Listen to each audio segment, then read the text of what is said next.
you need some help, let us know. You know, we've got capacity and it's doing a weird focus. Oh yeah, it does. The autofocus is really weird sometimes if your hand is close and then moves. I thought I was having a stroke.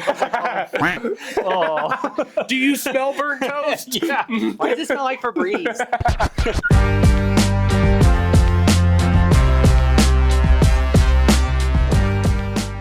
Hey guys, welcome back. Burnt with Atlas. Last week we promised you we'd have a special guest. Here we have Sean. He is with Irregular Design Group. Nailed it. Brought him in, so I wanted to bring him in. We wanted to do kind of a product overview along with some personal testimonial on my behalf. When Sean was releasing this product, I didn't necessarily have a part in it, but I was informed of the process along the way, kept up to date with kind of some of the new styles and stuff. And the second one of these was available, I called him. I was like, please, please, please get me one. And I've had one ever since. And now I have about 3 or 4 of them. I absolutely love them. So without going into too much on that too soon, Sean, why don't you tell us about what you got?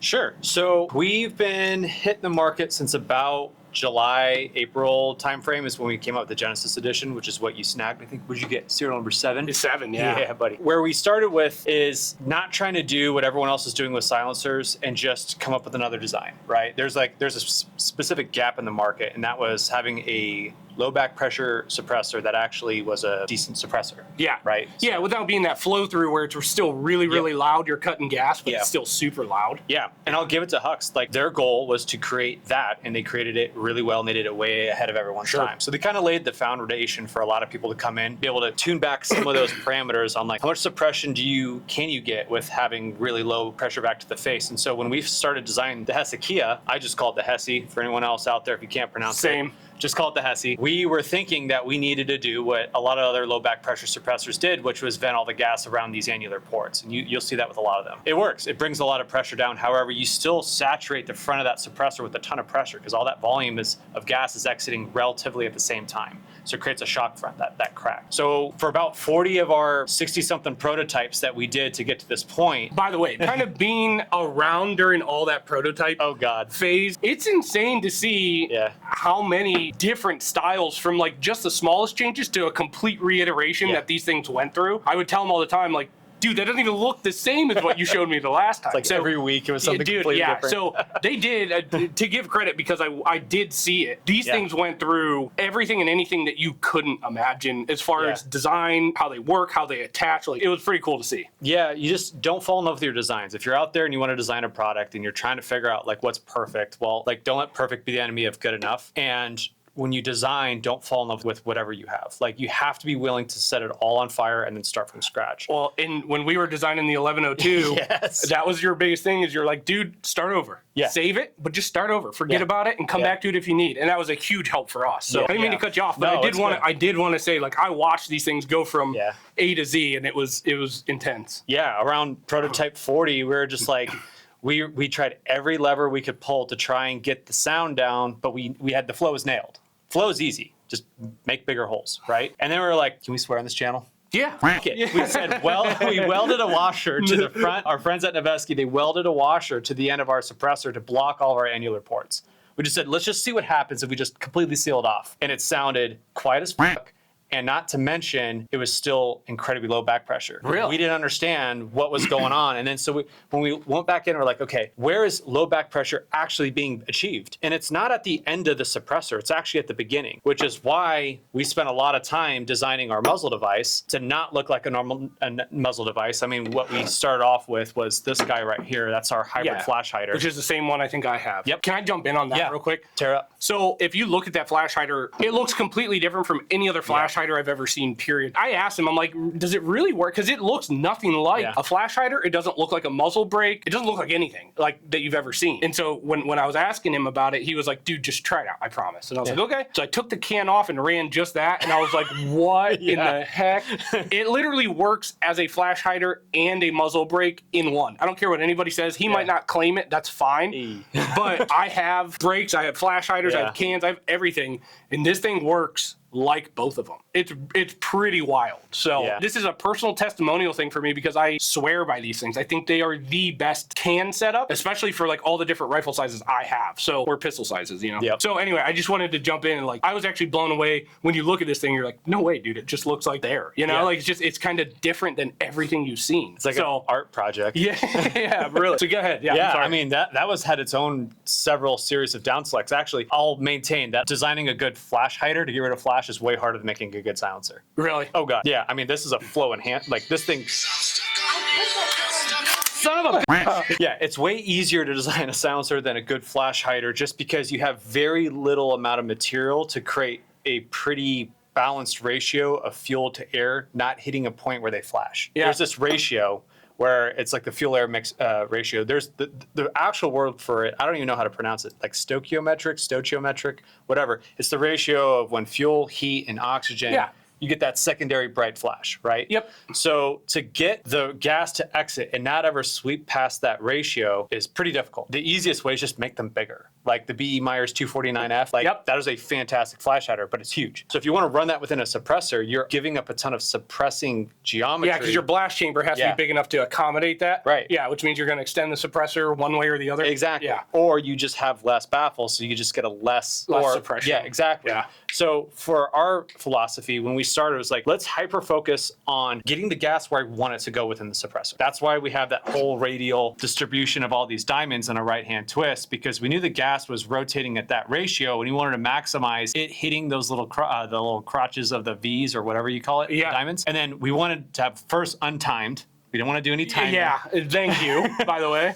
And we wanted that slight angle to pull that gas up at the angle that we needed for it to, oh shoot, we probably should have not yanked that thing on there, but yeah. I might be able to get it off while you keep. Really good. Not happening. Not happening. Not good at getting things off.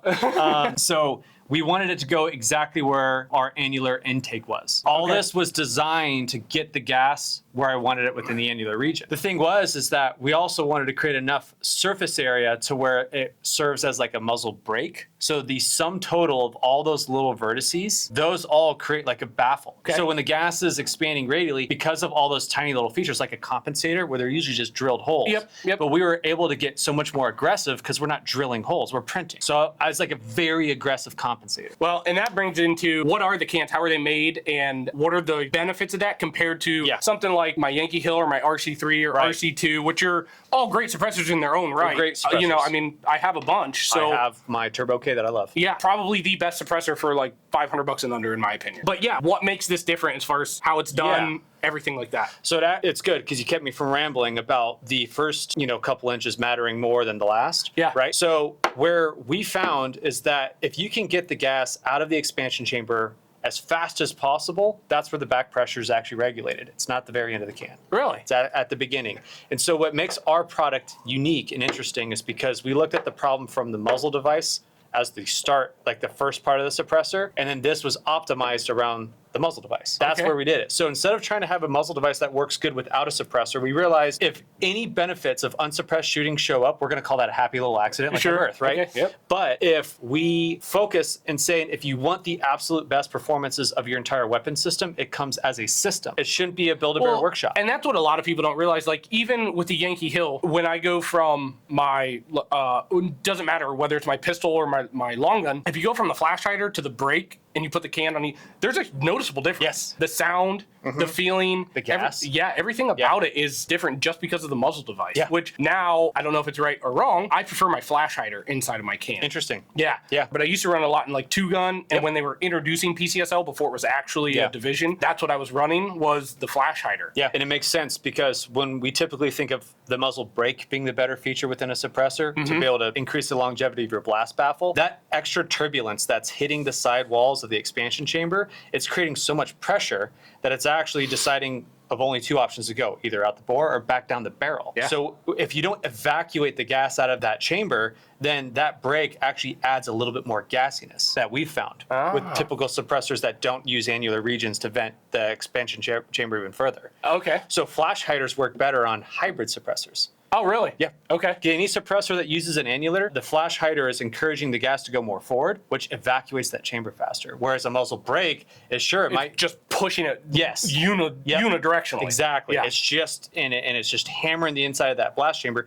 and you don't have any flow dynamics. It's just pure turbulence. Gotcha. Right? So at that point, you're at the whim of how pressures distribute throughout the suppressor. And what we found is that if we actually create our high pressure zone at the end of the suppressor, now we've got a low pressure zone inside the suppressor. With the high pressure exiting, Bernoulli's law says it'll pull the low pressure out with it. So not only do we have Kind of like the Venturi effect inside? Exactly, Yeah. but we are pulling that gas out because we've distally located the pressure zone at the end of the suppressor. That's cool. That was a complete accident. We have like some models that are cut in half. We'll post those up as pictures in here so you can literally see. You might not understand the terminology because I don't understand all the terminology, but I'm able to piece it together to understand. So we'll put some cutout clips in here that you can actually see what's going on inside this thing because it's literally like nothing else. A lot of cans out there are just a cone baffle, right, with a bore in the center, and they're just stacked with a tube on the outside. And that's the general construction of a good amount of the suppressors. Yeah, since 1909. Yeah, not to say they don't work, right? But as everything, we look to evolve, right? Yeah. As people, as the industry and everything. That's why I say I think this thing is unbelievable, not only with what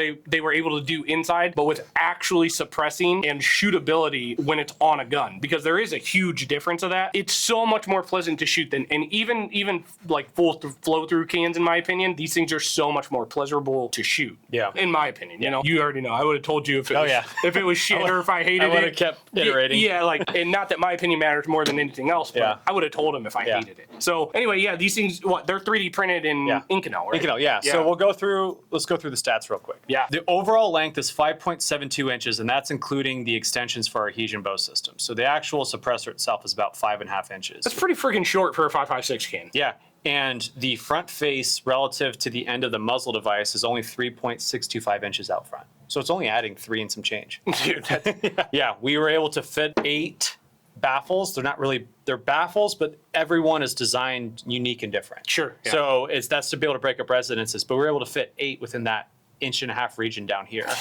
It's insane. Well, yeah, we fit a lot in there. I mean, especially when a standard baffle's like, what, 1.25 inches long each way? It's like a puzzle piece. Yeah. Everyone was kind of designed around each other. So I didn't just pattern. The only things that are patterned in this is like some of the more symmetrical features you see around the outside and the adhesion bow, but on the inside, everything is intentionally asymmetric, which breaks fusion. Yeah. Oh, yeah. Yeah. But it makes a difference when you don't have a lot of distance, because that's the thing. It's easy to make a suppressor quiet when it's 7, 8, 9 inches long. Sure. It's easy. Like a 2-liter Coke bottle does a pretty good job. Right. Yeah. Or the old school oil filters. Yeah. So when you restrict yourself to a smaller size, you have to get more creative on what you're doing with the gas, right? Yeah. So with it being Inconel 718 all the way through, including the muzzle device, the total system weight is about 15.5 ounces without the muzzle device, which ain't bad. Dude. Yeah. And with 10.3-inch barrel restriction, I mean, you can run shorter, it's fine, but we can't defy physics. That's a video for a whole nother top. It's silly beans. Is barrel length, in my opinion, is anything under 10.5 on a 5.56 is like, why? Yeah. You know, I mean, there's so many ballistically and everything else. There's so many reasons why you shouldn't. Yeah. You know. So yeah, that's a video for another time though. Yeah, exactly. So 10.3. When we did all of our testing, we did it on Mark 18, which you are now the new proud owner of that you hate. Yes. Yeah. Again, another video. So we did all the testing on a Mark 18 Winchester white box reloads. So just standard ammo. Yeah. Shitty ammo. Yep. Like, all right, let's do this. And we broke our Mark 18 trying to break this can. Dude. Yeah, so this thing is absolutely beefy. And then also, we do some special sauce to the blast baffle to make it harder than normal. It is a bit of a proprietary piece of information. However, the technology, the only hint I'll give is it's kind of old. So we look to the past to figure out how to make things harder, not to the future. It's pretty cool. Yeah. So our blast baffle has a very interesting treatment on it. And then with the adhesion bow locking system, that's our proprietary locking system that has this, the retaining rings and these pawls built in.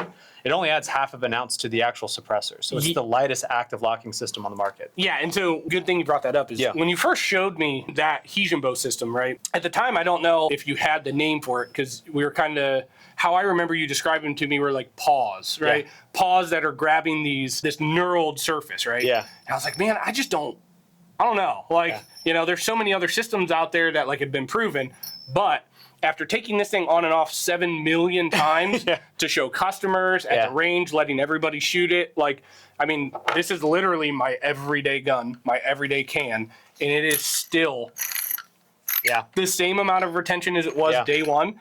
And look at that seal. And it works. Every single, like, I like, and it's cool because like even if you don't fully tighten this one, because this isn't your primary locker, right? Correct. That taper is your primary locker, if I'm not mistaken. Yeah, correct. If it's not like fully tightened, it's still not going to walk off. And I've done it. I have literally done it because it was so hot. I like couldn't put it back on, and it never went anywhere. I didn't have a single baffle strike, nothing. Surefire quality. No, I'm just kidding. That could use a Hesion bow. Yeah, no kidding. I told you this thing has been manhandled by thousands of people. But yeah, so I wasn't like immediately sold when you showed the design. But I will say, after using it for the last since these things have been out, I'm sold. I'm sold. Like I'll stand by it. We cycle tested it 3,000 times on and off. We just stopped. I bet you this thing is close to that. I bet you this thing. Yeah, this one's up there too. So this is our Hesion bow hub adapter. This is actually something we're going to be launching very soon. We're kind of using SHOT Show launch schedule as a way to introduce some new products. We also have some other things in the works, but they may or may not be on this table. Which I know a lot about. Yes, he does. So when this thing goes on, all we're doing is we're using a left-hand thread so that you can't ever get the muzzle device stuck into the suppressor. Which, as a gunsmith and repairing hundreds, if not thousands of ARs and suppressors a year, the left-hand thread may be a little bit annoying at first because your brain is so ingrained with righty-tighty, lefty-loosey, that you're like, it's stuck. And oh, wait, hold on. But after, with having to repair so many guns, and it's awesome, dude, because like no matter how long you leave it on there, how hot you get it, whatever, it literally will come off and your muzzle device, it can't go anywhere because you're literally tightening the muzzle device to loosen the suppressor. Yeah. So it can't go anywhere. Yeah, and I'm anti-rock set, so. I hate rock. Anyway. So with the muzzle device being Inconel, the mounting system being Inconel, no matter what suppressor you mount it to, now you have the matching thermal coefficient of the muzzle device and the suppressor mounting system. So if your can gets hotter and shit, the Inconel and the Inconel, they grow and shrink at the same rates, right? Yeah, as opposed to like stainless or Inconel, which you get the thermal lock. Yep. So this doesn't have that problem. Now, the way these pawls work is they're actually printed directly into the mount itself. So here I am using just nothing but thread tension. And then if I go just right there, feel it. Dude, it's not gonna, that's what I'm saying. Like, I'm sold on that system. It's insane. The input torque is only about 15 foot-pounds to tighten this thing to get the actual taper lock that you need, which is about 1,700 pounds on the taper. But we're putting about 50 to 60 pounds of radial force on that retaining ring. So because we did a odd number of, or a non-divisible number of pawls to teeth, it was 6 pawls, 32 teeth, at any point of rotation, there is zero backlash. No matter where you stop, these pawls are always engaging either directly in the center, super cool, a couple on the leading, couple on the trailing. So it's the only locking system that guarantees that when you hit your taper lock, which is a very specific point, right? There's no like a header bolt where it's you hit torque and then go another 90. Yeah, right. Yeah, like you're tightening a car crank bolt and you're like, I'm going to snap this thing. Exactly. Yeah. When you hit a taper, that's it. It's an infinitesimally finite measurement. And so we're the only locking system that guarantees you're getting the tension on that taper without any moving pieces, springs, clips, whatever. Dude. So it just works. Well, right? and I know how you feel about these QD hubs because we went over that yesterday. So from your standpoint, I understand it now. It is a cool system, dude. It really is. Like I said, you know this, and most of you know it. I'm very honest in my thought process, and I was not sold on that. No, you weren't. 6 months, 7 months later, whatever it's been, and I probably only have 5,000 or 6,000 rounds through this rifle this summer. Not that many. After that, and letting everybody mess with it at all the competition, blah, blah, blah, I'm sold. I love it. I think it's sweet because it takes all the guesswork and the human short attention span mishaps out of it. Well, in my opinion. Have the lock unlock icon on there. I can't read. So it's a shape. You can read a picture book. So let's talk about this one because this is the one I was really interested in. Yeah. It did take me a little bit longer to get one from you, but we won't discuss it. I really was interested in this one because on a lot of our systems, we already have, we do the 14.5 pin and welded. Yep. A lot of our stuff is on the ASR system. So Bravo mount, right? Yep. Which just happened to be what you designed it around anyway. We had no part in talking to you into doing a Bravo mount, but it just happened to align with us. So this was the can that I was really interested in as far as that. Yeah. So can we go over what, if there are any differences between these two aside from, but including the hub? Yeah, so 0 differences. What we did is we kept the same core and everything, but we just adapted it to work with the Hub Bravo. So we did the standard 400 thousandths depth of the thread into the body, and then at the back part, we're still able to take our annular reach because we send our gas backwards initially. Right. And that gas goes right to the edge. So we maximize the amount of space we get out of this thing. Now, when you notice, it's shorter than the original one. Well, when it's actually built up with the locking system built in, it's the same length. Okay. Yeah. But because we took out our locking system and our taper and all that other stuff, the system weight when you buy the hub on its own is about 12.7 ounces, whereas this is about 15 whatever. So yeah, when you take this whole back But the region, hub makes up for that difference in the end anyway. because you can see it grows right back to the same length. Yeah. Right. Same thing. If we were to put this hub adapter on, it would actually make it exactly the same length. Okay. So that's what we wanted.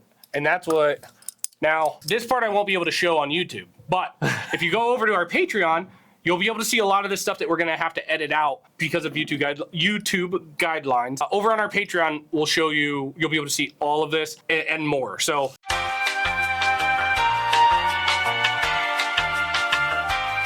yeah, where can people find you or the company, however you do that, and then the suppressors? So our website is irregulardesignGroup.com. You could find all of our products there. We'll link it here too. Yeah, perfect. And then also for the furniture, we have a regular defense. So that gets you all the fire control stuff, the grips, the OMM. Check it out. I'm converted. They are sweet. I got to get more for my other guns because now I have to change my setups again. But I'm converted. Check them out. They are really nice. Yeah, very grippy. And if you can complain about it being too rough, go to the gym. Yeah. So Rub some dirt on it. yeah, our Instagram. So my Instagram is just Sean _Bernstein 0326. Again, we'll link it. Yep. And then we got Slade's Sladerator. And then my wife, Kate, hers is Kato Tomato. And we'll link that one in there. That's the 3 owners of Regular Design Group. Be fun if y'all start following her because then she's like, every time I get to follow, like, I'm famous. Please do. When you follow her, you have to go comment and say from Atlas Tech. Yes, please do. Because otherwise she'll think everyone's creeping. And yeah, so that's where you go. Oh, we also have a ton of dealers. You being one, but we have a bunch of dealers there. So if you guys are looking to support your local dealers, we have a dealers page on our website. Very cool. Go check it out. Very cool. And then if there's a dealer on there that you would like to be able to carry our product, please let us know. Like reach out to us, say like, hey, be awesome if you guys can reach or get in contact with this dealer, send them some product. We'll be more than happy to work with dealers. We want to build a network, but you know. Are you guys with any of like the online retailers like Silencer Co. or Silencer Shop, I'm sorry, or any of you guys like that, or how? Yeah, so we're in the process of getting some cans to Silencer Shop right now. Cool. I know Capital Armory, we sent them a bunch of cans for doing our fulfillment. So if you want to use the Capital Armory route, they'll mail it to your house. I still don't know how it's legal. But I heard about, I don't. Yeah, it's legal.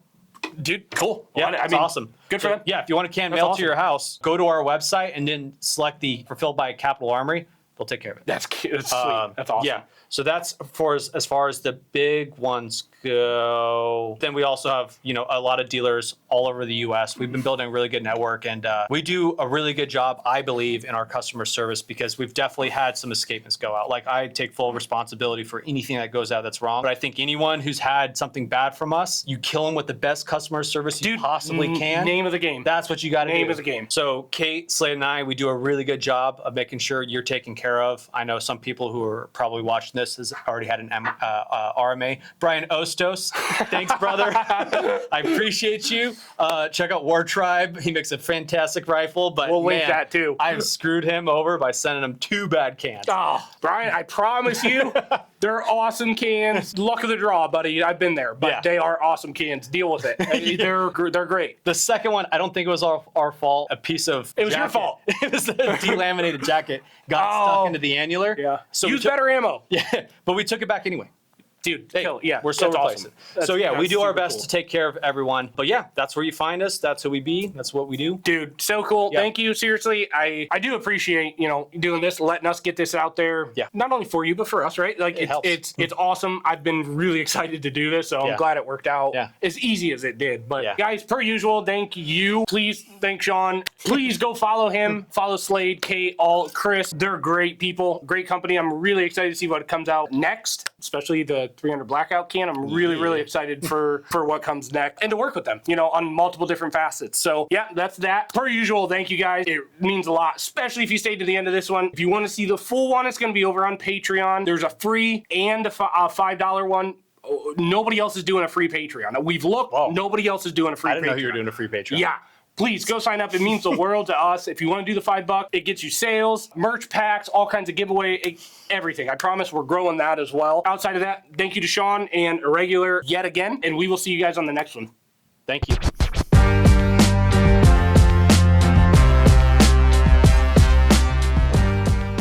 If you fucking between that and then this, I was like, I don't know. How's standing going over there? Darn gravity. Lean harder. You're holding the wall up. Yeah, I think it's padded. You would have blasted through there like a bull in a china. Okay. Oh, I'm sweating. Yeah, so am I. And now I'm way off track. Outro me, dude.